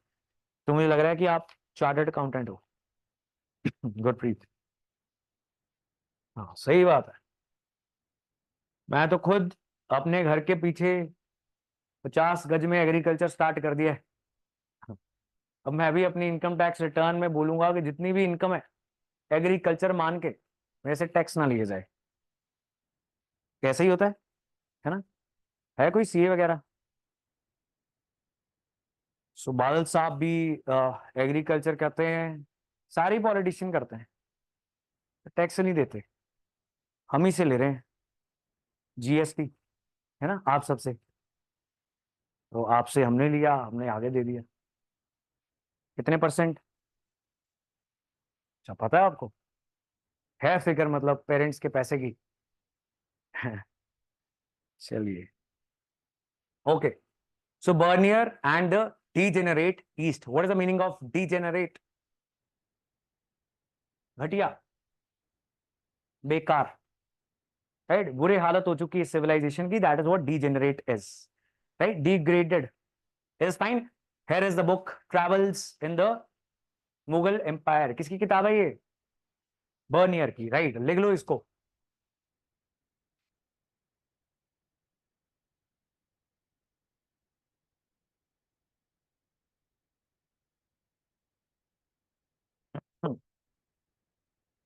So this is what we call selective reading. So it is very easy to tell NCERT पढ़ लो, सही बात है, लेकिन पढ़ना selectively. ऐसे बता दिया जाता है ना यूट्यूब पे, ब्लॉग्स में, फिर बच्चा पढ़ने बैठता है तो बुरी हालत हो जाती है, क्योंकि समझ में नहीं आ रहा कि कॉन्सिक्वेंट इंसुलैरिटी किस चीज को लिख दिया। Isn't it? So that is the issue. ये ये करना बहुत मुश्किल चीज है, और स्टार्टिंग में ये नहीं होता जब, तो कई महीने वेस्ट हो जाते हैं। तो 3 4 6 महीने समवन वाज आस्किंग कि एग्जाम को समझने में लग जाते हैं, गलत इंफॉर्मेशन मिली है, राइट? हाँ, लगेंगे 3 4 6 महीने एग्जाम को समझने में जब गलत तरीके से समझा जा रहा है, लेकिन अगर 6 महीने समझ में लग गए, फिर कुछ दिक्कत चल रही है, ये मेरा मानना है। मेरे को नहीं पता किसने स्टूडेंट को कहा था कि 6 महीने से 1 साल एग्जाम को समझने में लग जाते हैं, राइट? 5 साल तो लेकर आओ अगर ऐसी बात है तो, राइट? 5 ईयर प्लान पहले बोला जाता था। तो हो, अब इतना टाइम नहीं लगना चाहिए। क्यों? इंटरनेट पे सब कुछ अवेलेबल है।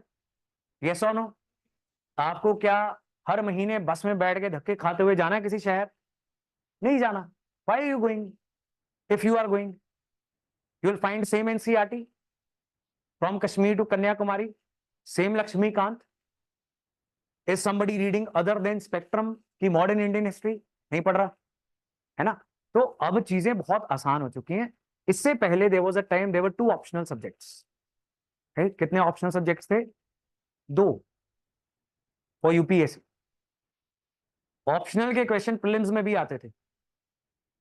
CSAT was not qualifying, right? वो जमाना और था।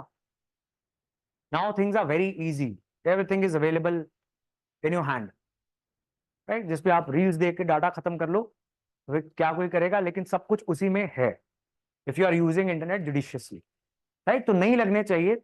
बड़ी सिंपल सी बात है, एनसीईआरटीज पढ़नी है, स्टैंडर्ड बुक्स पढ़नी है, लिमिटेड पढ़नी है, करंट अफेयर्स पढ़ने हैं, न्यूज़पेपर पढ़ना है, एंड इन्हीं चीजों को बार बार पढ़ना है, नई किताबें नहीं पढ़नी है। ठीक है जी? It is as simple as that. If you want to make anything uselessly complicated, तो कोई नहीं बचा सकता, बिकॉज मन को शांति जरूर मिलती है, मेरे को पता है, राइट? कोई व्यक्ति बड़ी सिंपल एक्सरसाइज करके हेल्दी हो ना, उसको 10 बंदे आके क्या सलाह देंगे कि ये क्या कर रहा है, ऐसे उल्टा लटक जा, है ना? फिर बनेगी तेरी सेहत। तो वो कहता है कि सही बात है, सारा पाक तो उल्टा लटका हुआ है, मैं क्यों नहीं लटका, है ना? वो भी लटक जाता है।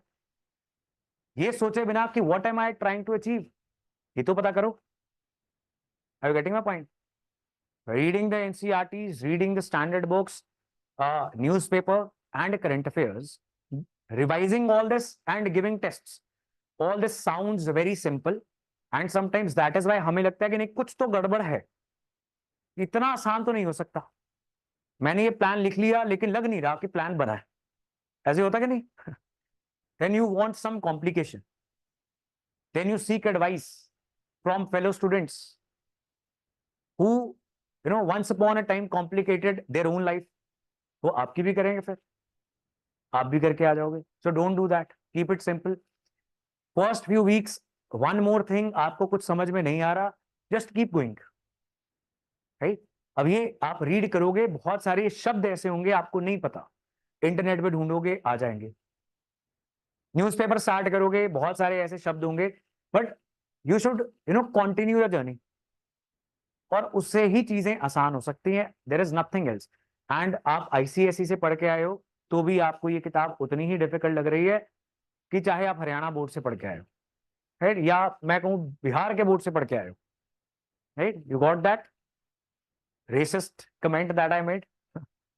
तो आप किस भी बोर्ड से हो, आप इस इंफीरियोरिटी कम्प्लेक्स को छोड़ दो कि मेरे साथ बैठे बच्चे को ज्यादा आता है बिकॉज ये कॉन्वेंट, कैम्ब्रिज, आईसीएसई में पढ़ा हुआ है,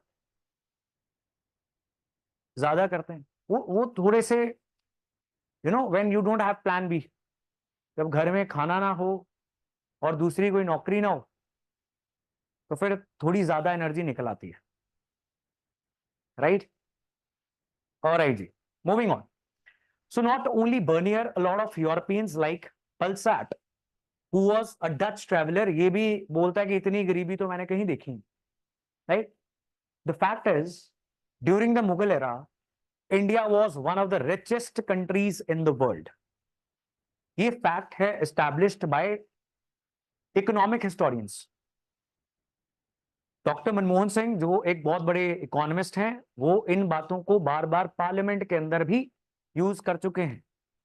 उस जमाने की पर कैपिटा इनकम, उस जमाने का ग्लोबल ट्रेड का इंडिया का share, we know all that, and we were one of the largest economies of the world till Mughal era, right? I am not saying कि it happened because of Mughal era, उससे पहले ancient जमाने में भी ऐसे ही चलता आ रहा था। किसने इंडियन इकोनॉमी को बर्बाद किया? यूरोपियंस ने, राइट? ये एक एस्टैब्लिश्ड फैक्ट है। ये एक हिस्ट्री में ना एजेंडाज होते हैं, आइडियोलॉजीज होती हैं, कि मैं एक अलग हिस्ट्री मान रहा हूं बिकॉज मैं हिंदू हूं या सिख हूं या मुस्लिम हूं, आप अलग मान रहे हो, राइट।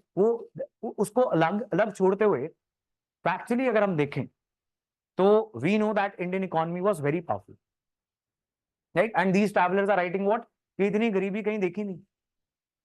एंड यही गलती से ये भी लिख गए कि इंडिया इतना एक्सपोर्ट करता है कि gold and silver from around the world they are flowing into India, right. यहां पे लिखा हुआ है।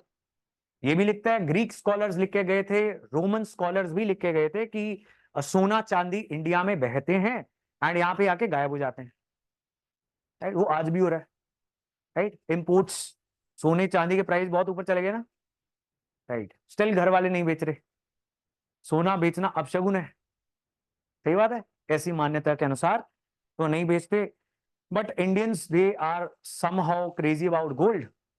और उस जमाने से तो अगर इंडिया इतना गरीब था तो ये एक्सपोर्ट कौन कर रहा था, इसकी मैन्युफैक्चरिंग कहां पे हो रही थी?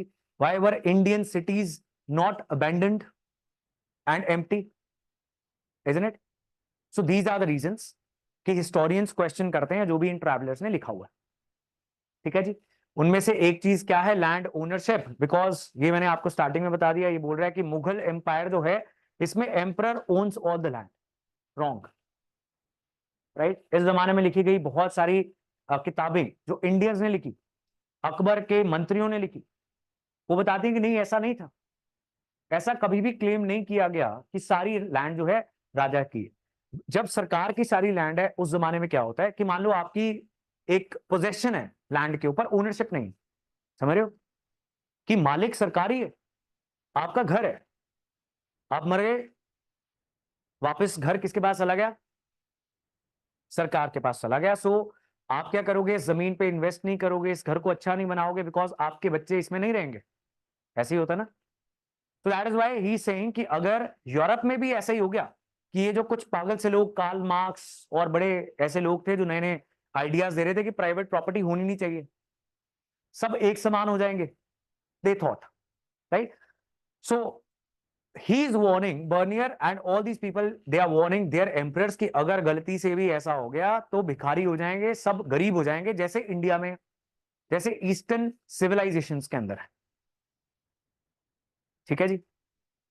Any problem in any word in the story? तो गरीब किसान की कहानी not very important, basic just as कि सरकार इतना टैक्स ले लेती है किसान से कि खाना खाने के लिए भी उसके पास पैसे नहीं रहते, ठीक है जी, is fine.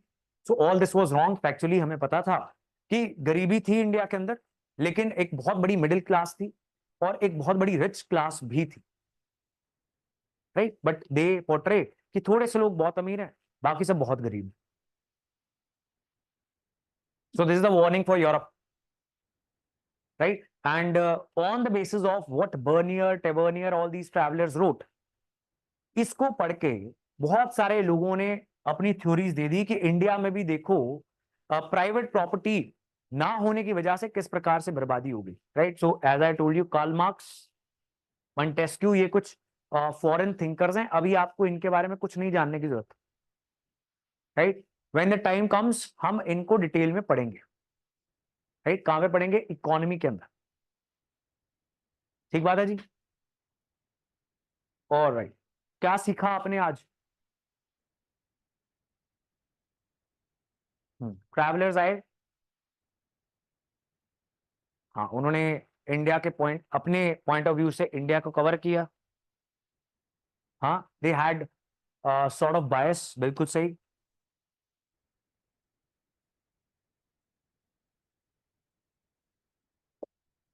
Travellers and their views about India, right. So you can mark this page is not very important for you, इसको आप अभी के लिए, अगर समझ में नहीं आता जस्ट रीड करके आगे चले जाना, ठीक है, बिकॉज एनसीईआरटी नहीं समझा रही है।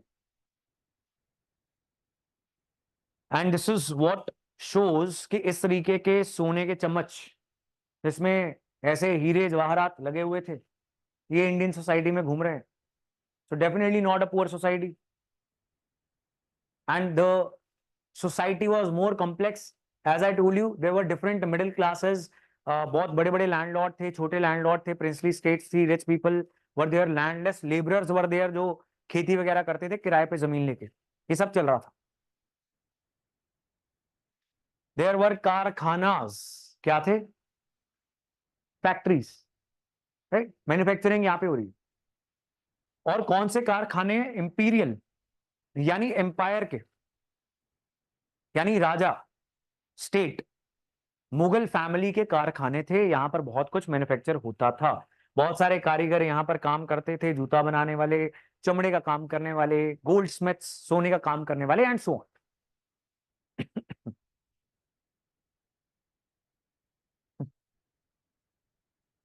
राइट, ट्रैवलर्स आए, अनाप शनाप लिख के चले गए। ये भी सही समरी है चैप्टर की। तो travellers they compare the culture, society, agriculture and other things with Europe, exactly. चलिए जी, finally they will obviously write about society, और सोसाइटी में सब बुरी चीजें इन्होंने लिख दी, कुछ भी अच्छा इनको नहीं मिला। एंड चलो, this was a bad thing. What? Sati और child marriages, we know about all these things. तो चाइल्ड सती भी होती हुई इन्होंने देखी। तो बर्नियर भी लिखता है कि एक 12 साल के करीब लड़की थी, जिसको पकड़ के लोगों ने बिठा दिया और चिता पे बिठा दिया एंड जला दिया। राइट, सो उससे इसका दिल जो है बहुत दहल गया, इस सेम। हालांकि इसी जमाने में यूरोप के अंदर चर्च साइंटिफिक बात करने वाले को भी जला दिया करता था। राइट, तो उससे नहीं दिल दहल रहा। राइट, नॉट जस्टिफाइंग सती हो बट देखो, अब फिर बात करता है कि बहुत गुलाम थे, हर राजा के पास अपना गुलाम था। और महिला स्लेव्स जो थी, उनका काम क्या था कि हर एक मंत्री के ऊपर नजर रखना। राजा ने हर मंत्री के साथ एक महिला जासूस छोड़ी हुई थी स्लेव के नाम पे। राइट, एंड वॉर्स वगैरह में महिलाओं को उठा के लाया जाता था, बच्चों को, मर्दों को। Right, so this was very common during medieval times. तो वहां से आते थे ये सारे लोग, एंड डिफरेंट पर्पसेस के लिए इनका इस्तेमाल किया जाता था। And all these slaves, men और women, they were in the service of empire. तो ये सरकारी नौकरी करते थे। Is this fine? Alright, and then they are talking about doli. डोली तो पता है आपको, सभी लड़कियों का सपना। राइट, सो शादी में सब राजा रानी बन जाते, ऐसे होता कि नहीं? Everybody tries to become look like king and queen, and चार लोग लेके जाएंगे डोली के ऊपर। असल में कस्टम तो यही है, सही बात है। सो ये मिडीवल किंग्स को इमिटेट ही कर रहे हैं हम, कर रहे हैं कि नहीं कर रहे? अभी ध्यान में आया आपके? Sherwani, not Indian dress. True? True और फॉल्स? तो बस वही यहां पे बताया गया कि उस समय पर हर व्यक्ति को इसी तरीके से ट्रैवल करवाया जाता था, जो एक रिप्यूटेड फैमिली या अच्छे सोशल स्टेटस से आता है। ठीक है जी, it is fine. Alright, so that is your chapter number 1। That is a summary जिसमें कुछ नहीं है, तो इसको एक बार रीड कर लेना। For some chapters we are going to have a very detailed discussion, क्योंकि बहुत इंपॉर्टेंट होगा। कुछ चैप्टर्स नहीं बहुत इंपॉर्टेंट होंगे, आई टेल यू। बट भक्ति सूफी मूवमेंट मिडिवल हिस्ट्री का सबसे इंपॉर्टेंट पार्ट है। जब आप एंशियंट हिस्ट्री पढ़ोगे तो Buddhism, Jainism, right, and religious things, some such topics are very extremely important as compare to everything else. Medieval Indian history के लिए भक्ति सूफी ट्रेडिशन से बहुत सारे क्वेश्चंस आते हैं। राइट, भक्ति ट्रेडिशन समझते हो आप? गुरु नानक, कबीर, नामदेव, मीराबाई, ये सब संत। तो जात पात से ऊपर उठ के महिला और पुरुष, इन सब की समानता की बात करते हैं, और सोसाइटी में जो उस समय के ट्रेडिशंस थे उनके खिलाफ बात करते हैं। सिमिलरली सूफी सेंट्स, निजामुद्दीन औलिया, और बताओ, मोइनुद्दीन चिश्ती, बाबा फरीद, एसेट, फरीदकोट वाले तो जानते होंगे, बाबा फरीद। नहीं जानते को सर?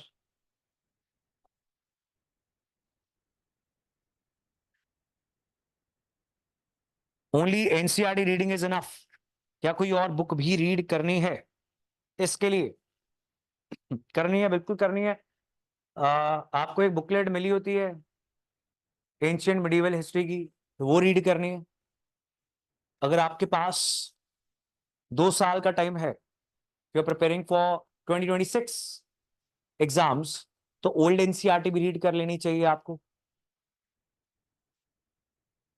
तो ये सब करना है, लेकिन एक समय पर एक अच्छे से कर लो, वो बहुत काफी बात है, right? So let's not get too excited to know all the sources on day one. मैं तो बता दूंगा, लेकिन अगर आप दो दो किताबें पढ़ने की कोशिश करोगे, करके भी देख लेना, पढ़ी नहीं जाएंगी, specially if you are not in touch with all these things.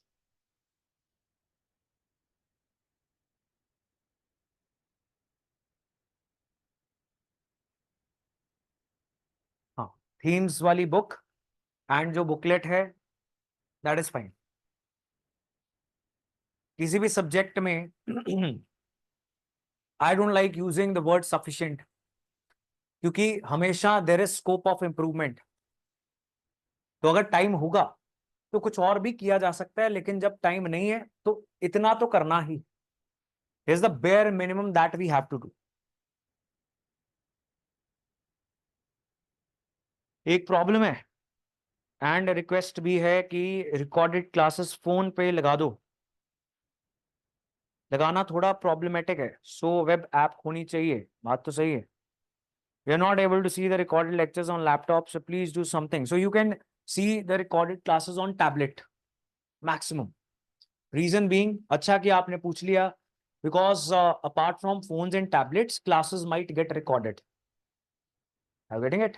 तो एक प्रवीण शर्मा नाम के टीचर थे सीए के, राइट? थोड़ा उनको रिसर्च करना, उनकी सारी क्लासेस रिकॉर्डेड हो गई थी एंड वो फ्री हो गए,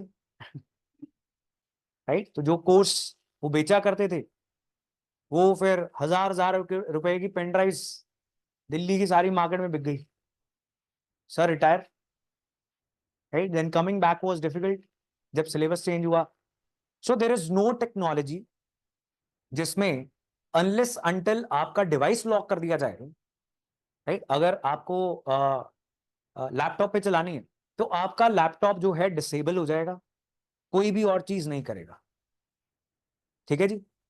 अदरवाइज इंडिया के अंदर कोई भी एक भी ऐसी टेक्नोलॉजी नहीं है, not even a single person who selling course, जहां पर रिकॉर्डेड क्लासेस जो हैं वो लैपटॉप पे दिख जाए।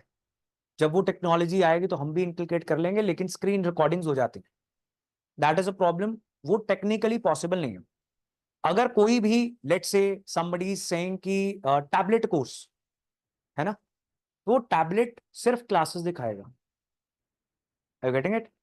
और जब आपका कोर्स खत्म हो जाएगा तब वो टैबलेट क्लासेस बंद हो जाएंगी, एक नॉर्मल टैबलेट बन जाएगा। तो या तो ये होता है, अदरवाइज आप टैबलेट खरीद सकते हो जहां पर आप एक बार चला के देख लो कि ये ऐप उसमें इनेबल होती है, तो आप उसमें थोड़ी बड़ी स्क्रीन में देख सकते हो। Otherwise it is not possible, अगर होता अभी तक हम कर देते। You have deleted all social media accounts and kept phone with my parents, feels so relaxing, less distracting. It's been more than 2 weeks now, and I feel more focused on preparation. You are so lucky, Anmol. I wish I could do that. Right? लेकिन मेरी जान ले ली जाएगी अगर मैंने phone उठाने बंद कर दिए आप सबके, है ना? But this is a blessing. मैं तो ये समझता हूँ, मैं तो बहुत परेशान हूँ फोन से। आई am not saying you should not call मी और टेक्स्ट मी, हालांकि आप अगर मोस्टली कॉल करोगे तो मैं उठा ही नहीं पाऊंगा, जैसे अभी, isn't it? Are you understanding? सुबह फिर जो क्लासेस कई बार रिकॉर्ड होके आप तक यूट्यूब पे पहुंचती हैं, वो भी कभी ना कभी रिकॉर्ड हो रही होती हैं, है ना? सो व्हाट्सएप कर दिया करो, and hi hello good morning and evening वो ऑलरेडी समझ लो मैंने बोल दिया, राइट? सो आप हाय हेलो गुड मॉर्निंग करके वेट ना किया करो, बात बोल दिया करो, राइट? सो मैं देखता हूँ कई बार बच्चे, मैं sometimes I read messages after 2 days 3 days, but when ever I get time तो मैं देखने लग जाता हूँ, वहां पे गुड इवनिंग पड़ा होता है, और फिर मैं गुड इवनिंग करके चला जाऊंगा, फिर आप कुछ पूछोगे, फिर मैं 3 दिन बाद आऊंगा, इजंट इट? सो आप अपनी बात भूल दिया करो, अगर बहुत जरूरी है I will call you, right? Which I do, some other people know. But this is great if you can do that. अगर आप स्टूडेंट लाइफ में हो, आपकी कोई ऑब्लिगेशन नहीं है कि आपको फोन उठाने पड़ेंगे, तो आप बंद कर दो फोन चलाना, स्मार्टफोन को फेंक दो, इसको बेच के एक सस्ता नॉन स्मार्टफोन ले लो और अपने मम्मी पापा का नंबर जहां पर भी आपको बैचेस में डलवाना है वहां पे डलवा दो. You can do that, not a very difficult thing. सही बात है? नहीं, नहीं. कह रहे हैं नहीं मम्मी पापा पकड़ लेंगे. क्योंकि मेरी डिस्ट्रैक्शंस भी तो मैसेज करती हैं. Are you getting it? फिर मेरी जिंदगी कैसे मैं बर्बाद करूंगा, करूंगी, अगर मैं 3-3 घंटे फजूल की डिस्कशन ना करूं. You are getting me? समझ रहे हो? लेकिन this creates all the difference, I am telling you. जब कभी जॉब करोगे लाइफ में तो फोन चलाते रहोगे इतना. अगर बिजनेस करोगे चलाते रहोगे नहीं ना. सैलरीज भी देनी है, रेंट भी देने, लैंडलॉर्ड निकाल देगा, तीसरे दिन कहेगा निकलो यहां से. How do I care you're watching reels. सो कभी ना कभी तो बंद करना पड़ेगा लाइफ में. You should do it now, otherwise ज्यादा नुकसान हो जाएगा.